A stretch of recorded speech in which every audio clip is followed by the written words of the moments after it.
COVID-19 cases in the country have breached the 200 mark with 15 new cases recorded today. The health department warns this could reach 75,000 in 2 to 3 months.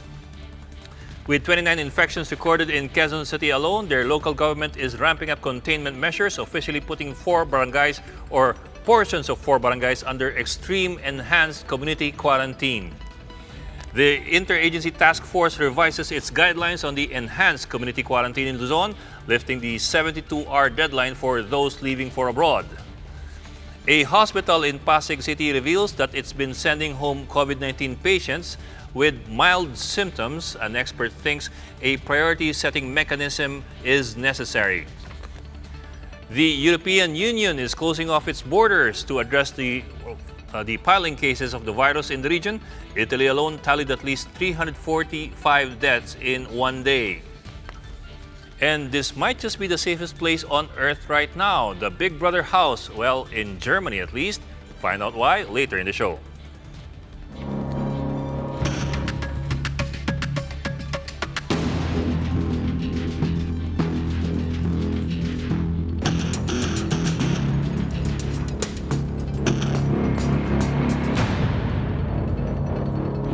Good evening, I'm Ed Lingao. This is the special coverage of the coronavirus crisis using the combined might of TV5 and Signal TV's One News, Radio 5 and 1PH.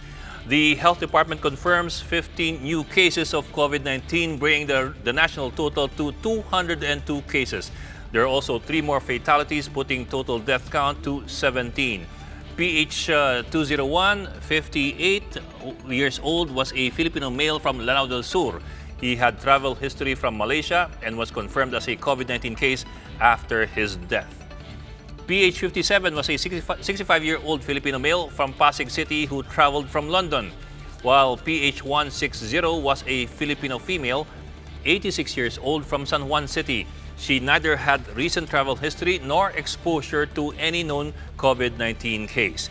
The health department also announced 3 more recoveries, making total recovery count at 7.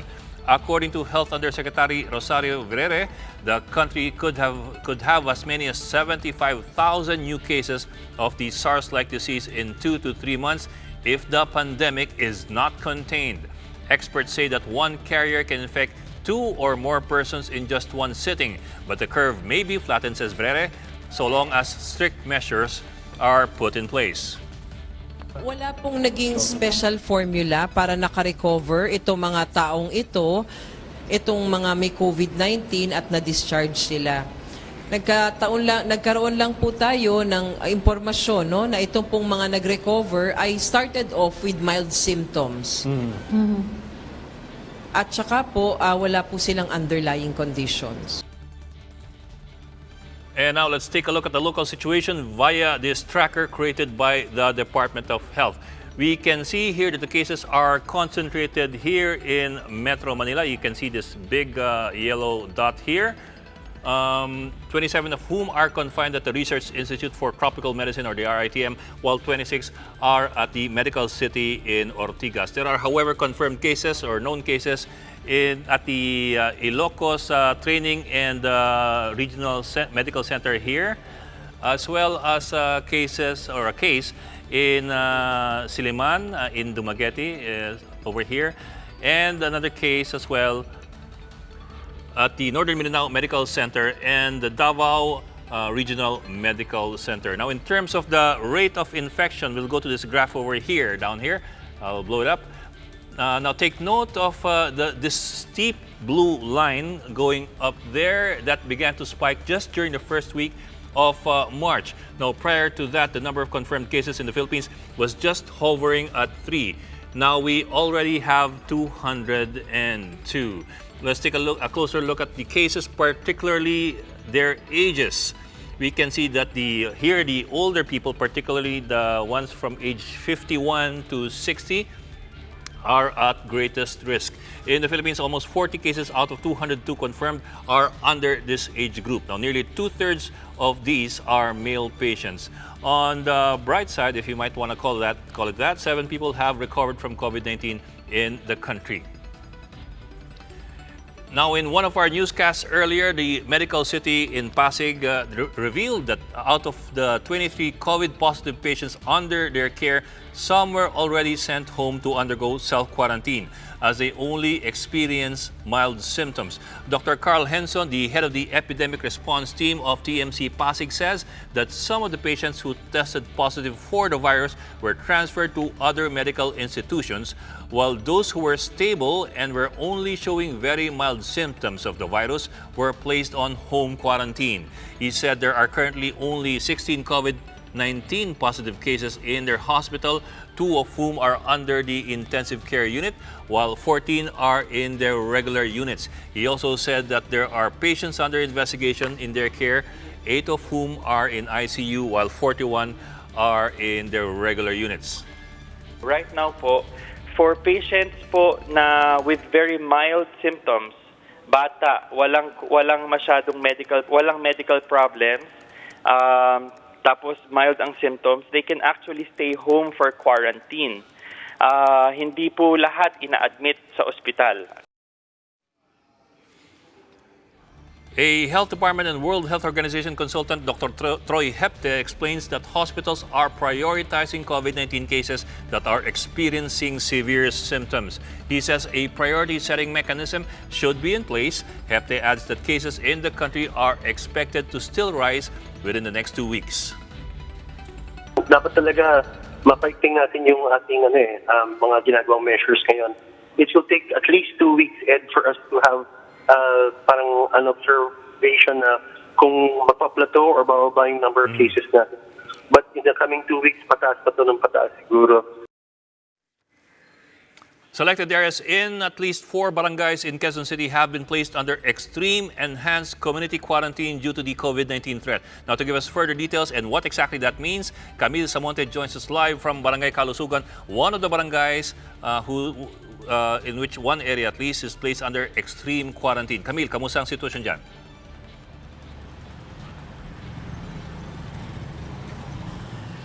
Ed, isa sa ilalim na sa Extreme Enhanced Community Quarantine ang 4 na barangay sa Quezon City. Ito ay ang Tandang Sora, Kalusugan, Matandang Balara at Payatas. Magkakaroon naman ng total lockdown sa mga tirahan ng mga nagpositibo sa COVID-19 o yung mga tinatawag na hot zone. Ibig sabihin nito, hindi na maaaring lumabas ang mga residente.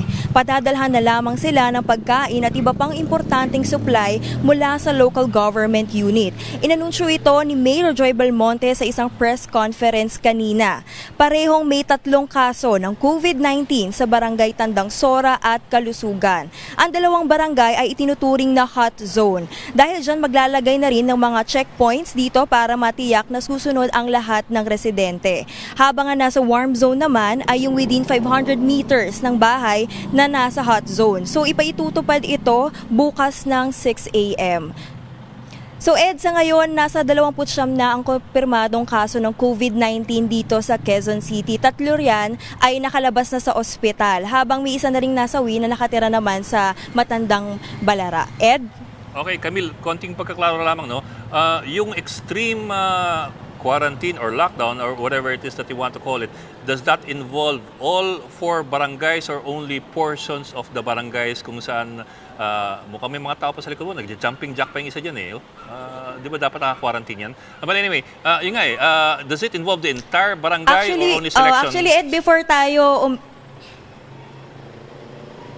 Go ahead.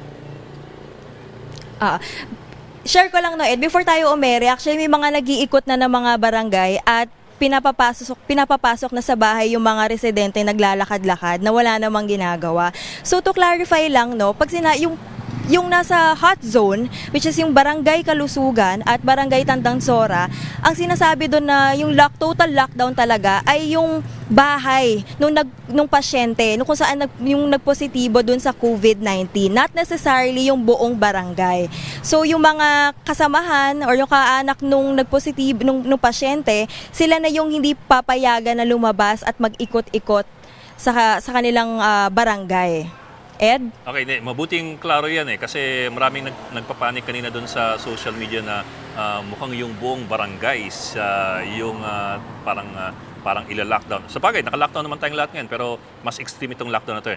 So, hindi yung buong barangay mismo yung isasara, kundi yung pinaka-hot zone lamang at yung natawag na green zone. Papaliwanag mamaya yan. Pero, Camille, tama yung intindi ko.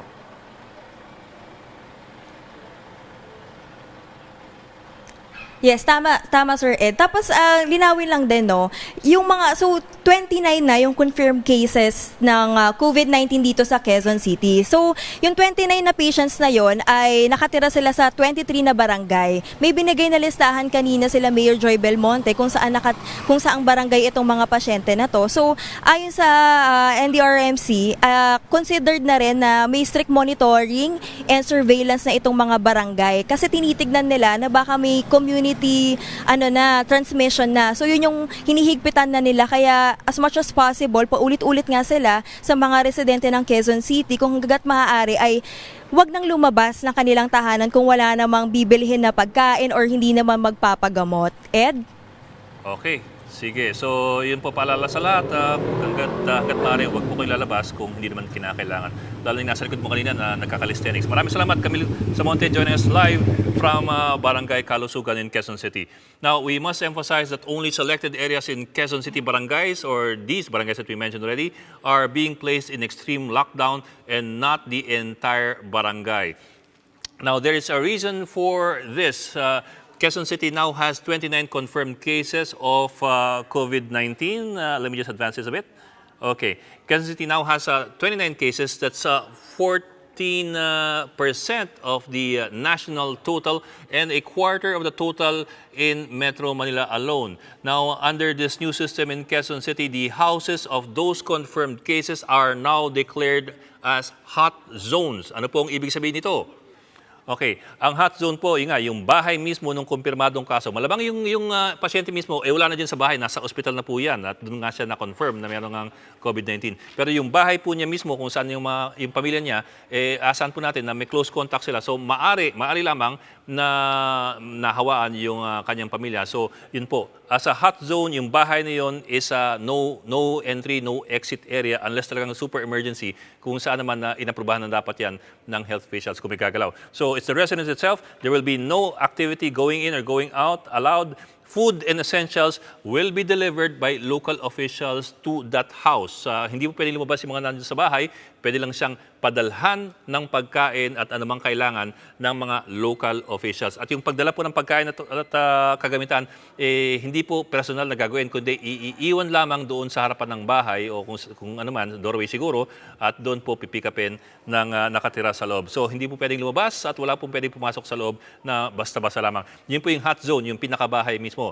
Ngayon, sa paligid po ng hot zone, naglagay yung Quezon City government ng 500-meter warm zone radius around the hot zone. Ibig po sabihin, lahat po ng mga kabahayan at mga establishmento 500 meters around that warm zone is also considered a quarantine area. Pero hindi po ibig sabihin na no entry, no exit yan. Ibig sabihin lang yan, mas matindi o mas mahigpit yung mga panuntunan para makalabas-masok yung mga tao dyan.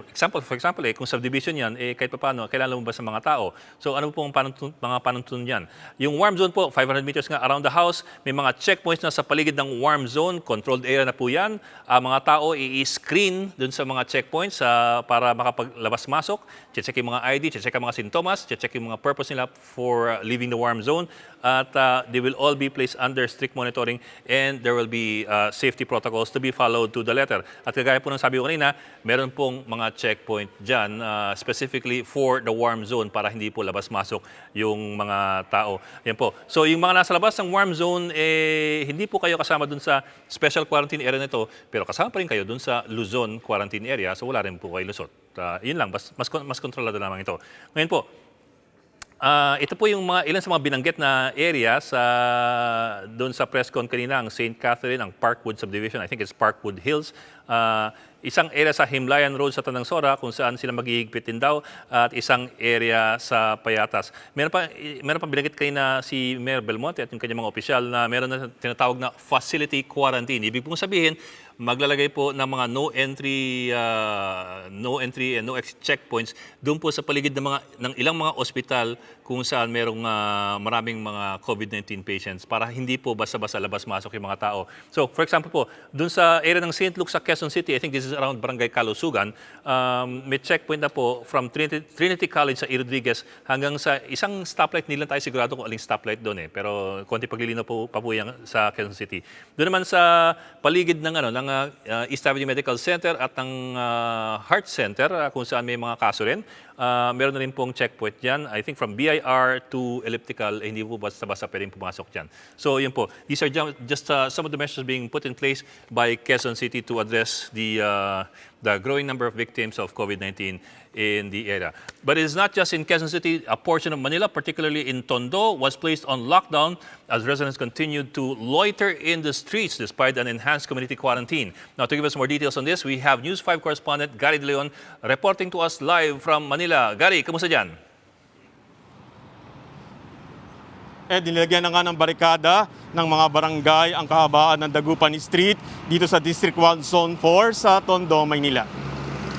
5 barangay na nakakasakop sa kalsada ang nagkaisang magtulong-tulong para ipatupad na ang community quarantine. Ang barangay 50, 51, 52, 53 at 54 nagkaisa ng total lockdown matapos mapansin ng MPD Station 7 na hindi sumusunod ang mga nasasakuban nilang mga barangay sa enhanced community quarantine.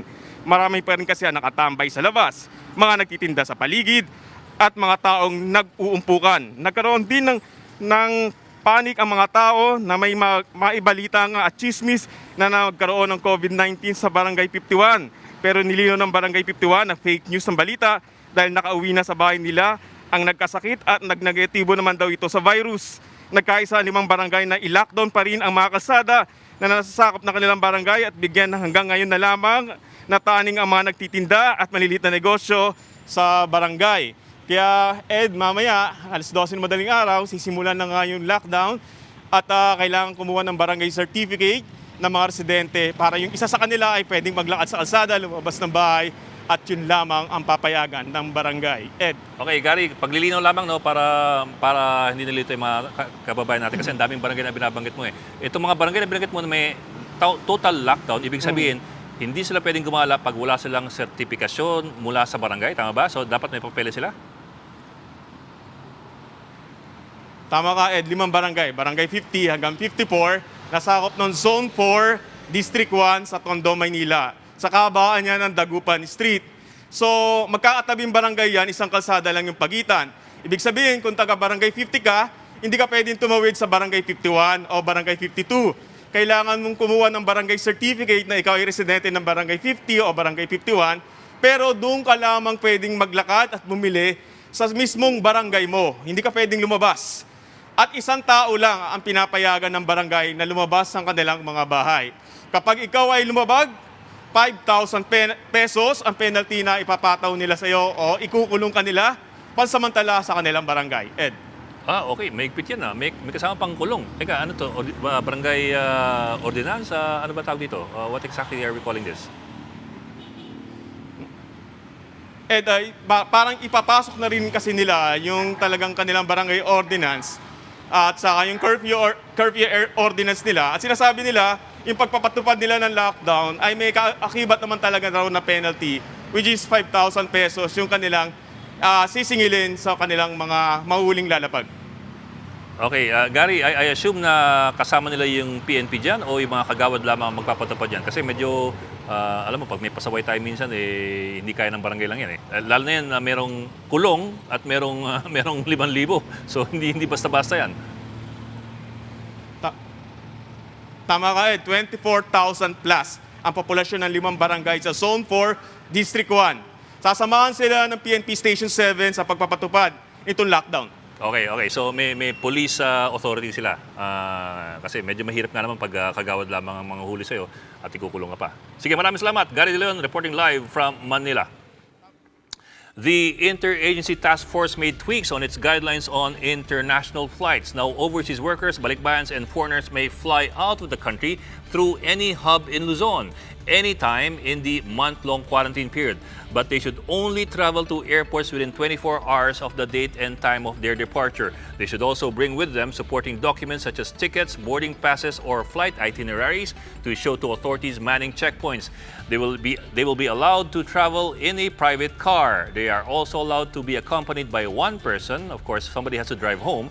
Again, that one person or companion should also hold a copy of the ticket or the itinerary. Previously, the government barred all international flights after March 20, 2020. The Transportation Department, after receiving an order from the Interagency Task Force, has started providing shuttle services to health workers during the enhanced community quarantine. 10 buses have been initially deployed to serve workers at two identified pickup points, the Parañaque Integrated Terminal Exchange, or the PTEX, and the BFCT East Metro Transport Terminal in Marikina City. And to give us more details about this government initiative, Transportation Undersecretary Ochi Tuazon is joining us on the phone. Yusek, thank you again for joining us. It's always a pleasure to have you here. Good evening, Sir Ed. Opo. Sir, kamusta po muna yung deployment nyo ng mga bus? I think this is the first day na nag-deploy kayo ng bus for the health workers, di ba? How did it go? Tama po, Sir. Tama po, Sir. Sir, tama po yung sinabi nyo kanina. Nag-umpisa tayo sa 20 ruta at saka sa 2 pickup points. Ngayon, as we speak, sir, there are already 16 buses 15. Operate 16, sir. Oh, 16. Yes, sir. Operating around 9 routes.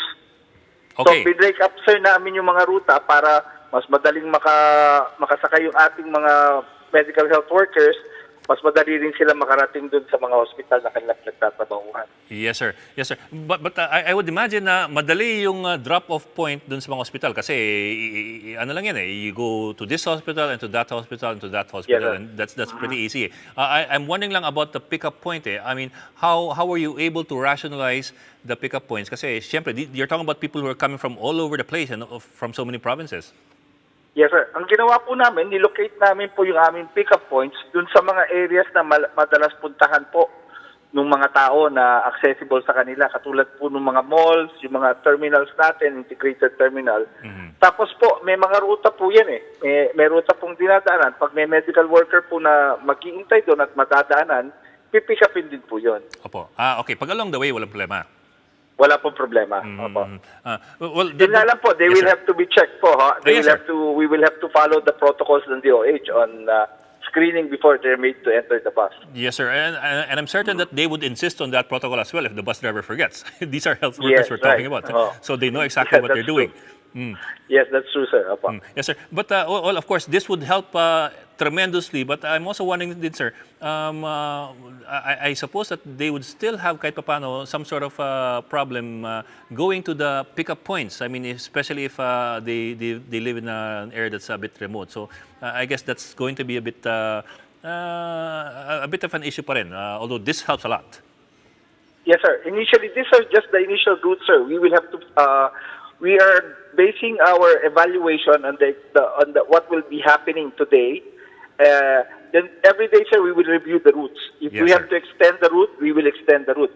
Of course, sir, we cannot go as inside yung mga small streets natin because after all, these are huge buses that we Yes, are sir. using. Yes, sir. Pero as much as we can, we will try to access where our medical health workers are coming from. Yes, Every sir. day po, we will review this every day and we will change the routes as we see fit. Yes, sir. We will also, sir, add buses as we see also as needed, sir. Yes, sir. Sir, by the way, have you posted the details of these as well as, for example, the pickup times and the drop-off times, as well as the routes on a social media account of some sort that people can access, even if they don't see it on television or hear it on the radio? Kasi kahit paano, some people, syempre, they need to know where to look for the information. Yes, sir. We have actually posted them already. We have blasted already the information, especially in social media. Okay. In addition, sir, we will be going around the hospitals. We will talk to the hospital administrators, give them the necessary information which they can also disseminate to their workers, the health workers. Oh, yes, sir. That would be the best venue, I suppose, to disseminate. Yes, sir. Yes, sir. Sir, one more question, sir. So far, we've been talking about the health workers. I'm wondering about the ordinary people who would still have to work. Let's call them the essential sector, who would still have to work, but they have no way to get around. People who work in the department store, supermarkets, pharmacies, and so on down the line, as well as factories that, for example, produce face masks or medicines or alcohol. Is there any chance that they would also be getting some sort of a transportation assistance? Sabagay po, sabi dati ng Malacanang, this should be the LGUs. But I don't know if the LGUs, sir, have and enough. the private corporations. Yes, sir. But would there be need to beef this up with something from the DOTR? Would the LGUs be able to do this by themselves? Sir, kasi right now, if you would understand, the policy right now is for us to stay at home. We're in lockdown. Yes, sir. This being said, exceptions are only given to those very few corporations who will be operating. Now, it is incumbent upon these corporations who are operating to provide the transportation for their skeletal crew or for their personnel who will be reporting for work. Okay, sir. Well, I understand, sir. I suppose as a matter of priorities, talagang this one has to go on top. Maraming salamat po, Transportation Undersecretary Ochi Tuazon. Thank you for joining us. Prices of processed meats and canned goods have more than tripled due to panic buying. Stocks, according to stakeholders, may only last up to 6 weeks if this does not stop. Shala Francisco will tell us more. Tumaas na nga yung presyo ng kalamansi sa ilang pamilihan sa Metro Manila. Mula 40 hanggang 60 pesos kada kilo noong isang linggo ay pumalo na ito sa 120 hanggang 140 pesos kada kilo. Ayon sa mga tindera, bunsod ito ng COVID-19, lalo tumaas ang demand. Pero bukod sa kalamansi, higit triple din yung tinaas ng demand ng mga karne, particular na yung mga processed meat products at mga canned goods. Bagamat may stocks tayo na tatagal ng 4 hanggang 6 na linggo, mabilis daw nababawasan yung mga stocks sa supermarket dahil sa panic buying. Kaya naman daw makapag-deliver ng mga warehouse pero naiipit yung iba dahil sa checkpoints. May ilan kasi ayon sa meat processors na hinaharang particular na yung mga raw materials o yung mga packaging ng mga pagkain ito. Yung ibang mga truck din ng mga delivery tulad ng gulay ay nahaharang din, particular na yung nakausap natin kanina, na nagde-deliver mula Balintawak hanggang Antipolo. Ayon sa kanila, nagiging problema kasi pag wala na silang dalang delivery, ito yung mga kakabagsak lang or kaka-unload lang ng delivery o kukuha pa lang ng delivery. Ayon naman sa Department of Agriculture, masusolusyonan yan kung naging epektibo na yung mga food lane passes ng DA, lalo't hinihikayat na ito na pabilisin yung pagbiyahe ng mga produkto. Sa ngayon, higit 200 na yung nag-apply ng food lane passes dito sa DA at pwede pang mag-apply basta dala-dala lang ang ORCR at business permit. Ayon naman sa PNP ay pinag-aaralan na nila na magsagawa or maglagay ng mga separate na mga lanes para sa mga exempted bumiyahe. Pero rekomenda ni Agriculture Secretary William Dar magkaroon sana ng hiwalay na lane para sa mga cargos bukod pa sa mga health workers at mga skeletal workforce. Ed? Okay, maraming salamat. That was Shala Francisco reporting from Quezon City. Now, here the latest post on social media. We look at it via what we call Crowd Tango. In the first column here, you will see mentions of COVID-19 in Philippine media. The second column is Instagram mentions. Third column are Facebook mentions. And fourth column are political accounts and their mentions of COVID-19. Let's start off with Philippine media's mentions of COVID-19. From the Inquirer, Cebu records its first confirmed case of the novel coronavirus 19 after test results came out positive for a 65-year-old male professional. That's from the Inquirer as well. PTV4, 20 minutes ago. Fact check, COVID-19 is airborne. It's false, according to PTV4. We also have other material coming from ANC and also from News 5. Pinagutos ni Makati Mayor Abby Binay ang pamamahagi ng 11.9 million financial assistance sa mahigit kumulang 6,000 tricycle drivers sa lungsod po ng Makati. Makakatulong daw ang initial amount na 20,000 kada recipient sa loob ng unang 2 linggo ng enhanced community quarantine period sa Luzon. Another one from Inquirer, a female employee of the GSIS has tested positive for COVID-19, prompting the state-run pension fund to close its offices in Pasay and Quezon City for 30 days. Now, let's take a look at Instagram mentions. I think it's disinfection going on in public places. For example, this one is in Divisoria. This is from Gilson Chiu. Thank you, Notor. Thank you, Meme, coming from Philstar News. A shout out to all our mighty frontliners who continue to work amid the COVID-19 pandemic. From our health workers, service crews, security personnel, and media friends, thank you for all your hard work. Ayan po. And from DJ Tony, I think she's a DJ sa radio. No? Radio ba? I'm sorry. Okay. Coping with COVID-19. It's on March 2020, Friday at 3 p.m. I suppose it's some sort of a seminar. I hope it's not a seminar you have to attend in person. Siguro naman online lang siya. Yeah. Here you go. To family and friends all over the world, how do we manage anxieties and minimize business disruption? I gathered experts from LHH Philippines and the Philippine Psychiatric Association to help us. Please join the free webinar. It is a webinar to be hosted by the people. Good choice, a webinar. Facebook mentions, you have here, of course, ANC about a woman in Iran who survives the coronavirus. Abante News Online. Dole, mga empleyado na hindi pwedeng piliting pumasok coming from Dole. Samsam Gulyas, LTO 7 Regional Director Victor Caindec met with Secretary Michael Lloyd Dino at the Office of Presidential Assistant for Visayas to discuss the issue concerning the no backrider policy, which was challenged by some citizens. This policy is now part of the DOTR guidelines. And from political accounts, from Edgar Mary Sarmiento, I think he's a former congressman if he's not incumbent. Remember these reminders and continue to practice proper hygiene to help contain COVID-19. So practice good hygiene habits, use alcohol, clean and wash your hands, cover your mouth, and wash your hands again. And it's too far for me to see already, so let's move on to other things.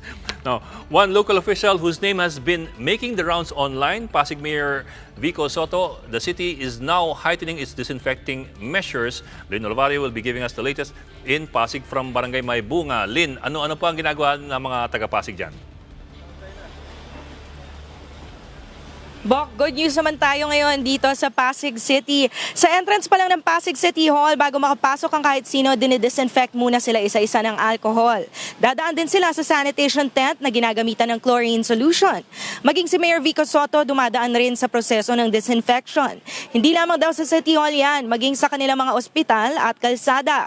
Aniya, meron silang 3 bagong drone ngayon na gagamitin para sa disinfection spray. Ang mga empleyado naman ng Pasig City Hall mas napapanatag pumasok dahil sa precautionary measure na ito. May mga pribadong kumpanya na rin na nag-offer ng mga kwarto na gagamitin bilang quarantine center. Nasa 100 rooms ang gagamitin para sa mild cases ng persons under monitoring at persons under investigation kung saan maaari silang manatili ng 14 na araw. Habang ang isang quarantine center naman ay para sa mga frontliners, kabilang ang mga medical at healthcare staff. Dagdag pang good news, naghahanda na rin ang Pasig ng 400,000 food packs na prioridad nilang ipamahagi doon sa mga mahihirap na lugar sa lungsod. Mula ito sa lokal na pamahalaan, pero marami na ring private sectors na nag-pledge ng kanilang tulong para naman sa mga frontliners para di na nila problemahin ang kanilang kakainin at manatiling malakas ang kanilang resistensya. May isinatap na din ang Pasig na mobile kitchen. Dito yan sa Rainforest Park sa Maybunga, Pasig, kung saan naghahanda sila ng 2,000 meals a day at i-deliver na lang nila yan sa mga ospital at doon sa mga disaster reduction management staff na ginagampanan ang kanilang mga tungkulin buong araw. Boktiwala si Mayor Vico Soto na pag naubos na yung 400,000 na food packs ay maitatawid naman nila yung panibagong relief distribution sa tulong na rin ng private sectors, pero hindi nga lang natitiyak hanggang saan ba ito aabot, kaya naman kakailanganin pa rin nila lahat ng tulong na kanilang makukuha. Bok. Okay, Lynn, I was just looking at your video. That was very interesting. Binubugahan sila ng disinfectant. Anong ginagamit ng disinfectant, if I may ask? Would you know? Kasi para silang pinapaliguan eh. Yung misting na ginagamit nila para dun sa mga, yung bago hindi pa sila, yung unang step ay yung misting na tinatawag ay alcohol yung ginagamit dyan. Tapos pagkatapos silang ma-sprayan ng alcohol, dadaan naman sila dun sa sanitation tent na chlorine solution naman yung yung ginagamit, Bok. So alcohol siya. Okay. Buti marami silang alcohol kasi that's taking up a lot of alcohol to spray around eh. Well, but that's also good practice I suppose. Yun lang parang fertilizer na binubugan yung mga tao. Alam mo, Bok, kahit umakyat ka dun sa mayor's office sa tanggapan ng mayor, bago ka makarating, marami ring iba pang disinfecting measures maging sa loob ng Pasig City Hall.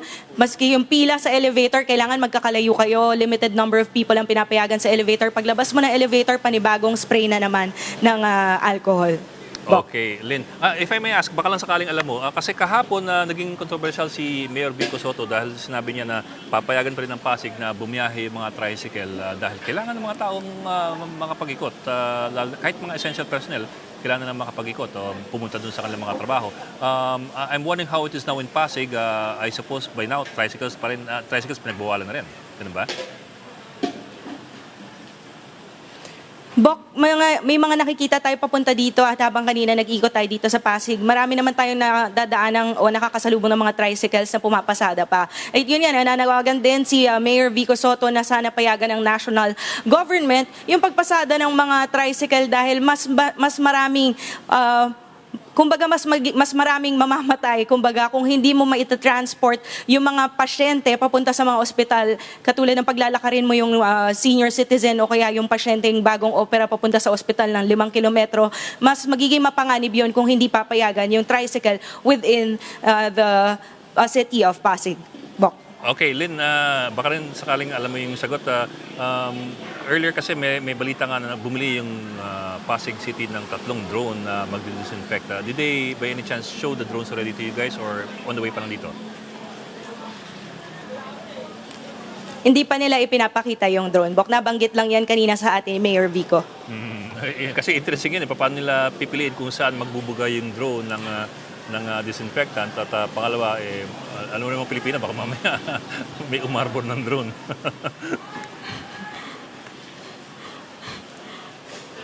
Nabanggit naman din doon ni Mayor Vico na yung kanilang mga disinfection measures ay hindi lamang doon sa Pasig City Hall, kundi maging doon sa 2 city-run hospitals nila at maging sa mga kalsada ng Pasig. Okay, maraming salamat sa iyo, Lynn Olivario, reporting live from Pasig City. And here's a quick rundown of the other COVID-19 stories that we have today. Ibon Foundation says millions of non-regular workers and informal earners are facing lost wages and earnings due to the Luzon-wide lockdown. According to the research group, a total of 14.4 million people, that's 3 out of 5 workers or 60%, in Luzon will be affected by the government's enhanced community quarantine. They are non-regular employees in private establishments and even in government itself, as well as informal workers such as those with family-operated businesses. The Food and Drug Administration approved a circular relaxing rules in securing prescription medicines specifically for people vulnerable to COVID-19. Now, aside from senior citizens, persons or people with disabilities and those with chronic illnesses or immunocompromised conditions may opt for electronic prescriptions of their medicines during this quarantine period. FDA instructed drugstores to honor electronic prescriptions with a digital signature of the doctor, which may be sent through email or other messaging applications. The Department of Social Welfare and Development says family recipients of the Pantawid Pamilyang Pilipino program, or the 4Ps, will continue to receive their aid this month to early April. This is in contrast to earlier reports that the program has been suspended due to the quarantine. The agency says its 1.17 million 4Ps dependents in Luzon may withdraw their grants through their cash cards on March 24, 26, 28, and April 4. Now, to give us more details on the cash grants, we have on the line DSWD spokesperson Irene Dumlao. Ma'am, good evening po. Yes, magandang gabi po, Sir Ed. Magandang gabi to all your televiewers. Thank you for joining us, ma'am. Ma'am, pagkaklaro lang muna po. Kasi nakita ko rin lumabas sa Facebook yung unang report na yon na isususpend yung 4Ps. So, wala pong katotohanan yon at hindi po nanggaling sa DSWD yon. Yes, Sir Ed, there's no truth to that. No, continuous po yung pagbibigay ng ating mga cash grants to all our Pantawid Pamilya beneficiaries who are cash card holders. Ang temporarily suspended lamang po ay yung mga activities po ng Pantawid Pamilyang Pilipino program that are requiring mass gathering or yung mga interactions natin with our beneficiaries. Kagaya po nung conduct ng family development sessions, administration of social welfare development indicators, and yung pong distribution ng mga cash cards. So yun lamang po yung temporarily suspended. Pero yung pong pag-release ng kanilang mga cash grants for the months of December 2019 and January 2020 will be a release to them. Hintayin lamang po nila yung advisory from their municipal links or city links so that makapag-proceed na po sila doon sa ating mga ATM machines. Okay, ma'am, it's good that you clarify that. Kasi nga naman yung 4Ps, if I understand correctly, it's conditional, di ba? Na you have to meet certain requirements. At least originally, you had to meet certain requirements for you to be able to continue to avail of it. Like for example, a certain number of kids have to go to school, and you have to attend certain seminars and so on down the line. Now, what you're saying, if I'm understanding you correctly, is that hindi mo na kailangan i-check itong mga original requirements na ito dahil nga dun sa quarantine. Yes, Sir Ed. Actually, yung tatanggapin po ng ating mga 4Ps beneficiaries this month ay yung pong mga compliance-based grants nila for December 2019 and January 2020. Now, for the months of February and March, meron na pong resolution signed by our Secretary declaring a force majeure. Okay. Ibig sabihin po, ito nga bating mga beneficiaries, kaya nga nang nabanggit nyo, hindi kinakailangang o na-waive po natin yung mga conditions for this particular period. So even without their compliance to the conditions, matatanggap po nila yung kanilang cash back.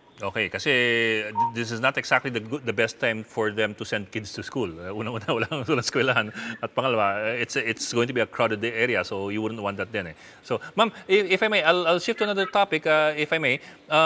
There have been concerns in the past few days na baka nga maapektuhan yung mga kababayan natin na mahirap na hindi kikita ngayong quarantine period at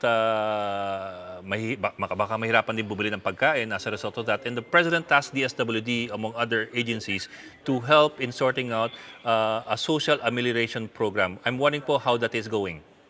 Yes, sir, that's right. The DSWD is actually finalizing its guidelines para doon sa ating social amelioration plans. Pero inuuna na po natin ngayon itong pakikipag-coordinate natin sa mga local government units para sa pag-provide po ng mga food and non-food items during this quarantine period. So ngayon po nakikipag-usap na po tayo sa mga local government units para po ma-identify natin yung mga target beneficiaries, yung pong mga distribution points natin, and then the strategies that will be employed or that will be undertaken to ensure po yung smooth distribution. Dahil nga po, siyempre, sumusunod rin tayo dun sa protocol, na dapat walang mass gathering and dapat may social distancing. So we are coordinating with the local government units para sa provision ng food, family food packs and non-food items. Yes, ma'am. Well, I understand that it's still in the works. I mean, the planning is still in the works. But if by any chance you have an idea already, can you give us in broad strokes more or less how DSWD plans to go about this? Are you looking at food packs? Are you looking at financial assistance or a combination of both? Yes, we are looking at both, Sir Ed. Initially, as part of the DSWD's mandate to provide technical assistance and resource augmentation to the local government units, we will be providing family food packs. So this contains po yung bigas, assorted canned goods, coffee, or energy drinks. This will be sufficient for a family of 5. This will last for 2 days. But then, of course, patuloy naman yung pag-augment natin ng mga resources dun sa mga local government units para ma-sustain po natin itong pagbibigay natin ng kanilang pangangailangan. And then, of course, tama po, gaya ng na-mention ninyo, we are finalizing our policy on the distribution naman po of other services for all affected. Okay, maraming salamat po, DSWD spokesperson Irene Dumlao. Ma'am, thank you and good evening, and thank you for joining us. And time now for the global updates on COVID-19. The European Union has moved to close Europe's internal borders for 30 days in a bid to cure the further spread of COVID-19. EU leaders, however, established fast-track lanes at their country's frontiers to keep goods moving. This comes after Italy tallied 345 more deaths from the coronavirus. To limit the spread of the virus globally, we agreed to reinforce our external borders by applying a coordinated temporary restriction of non-essential travel to the EU for a period of 30 days, based on the approach proposed by the Commission. In China, where COVID-19 started, health officials report only one new domestic case. That's for the second consecutive day. The country on Wednesday, however, confirmed 12 new imported COVID-19 infections across the mainland. Beijing is requiring almost all international arrivals to go into a 14-day quarantine at designated hotels in the capital. New cases in Hubei, the province at the epicenter of the pandemic, have now been in the single digits for the past 7 days. The pandemic is also disrupting preparations for this year's Olympics. For one, Japan's Olympic Committee Deputy Chief Kozo Tashima tested positive for COVID-19. Tashima's symptoms include mild pneumonia and mild fever. Japanese officials insist that the Tokyo Olympics will still take place in July, despite rising speculation that it might be postponed or even canceled due to the virus. And let's now check the latest COVID-19 global figures with the help of this online tracking map created by Johns Hopkins University. There are now almost 200,000 confirmed cases worldwide. To be exact, 199,258. Italy has recorded more than 31,000 infections, accounting for the second highest number among all the nations, followed by Iran with over 16,000 cases. The only Asian country in the top 10 is South Korea at number 6 with 8,413. The death toll over there, meanwhile, now stands at nearly 8,000. It's exactly 7,956. The number of fatalities in Italy have already surged past 2,500. Hubei, China, has 3,122 deaths, followed by Italy and then Iran with 988 deaths. Now, on the bright side, there are now more than 80,000 people who have recovered from the coronavirus disease.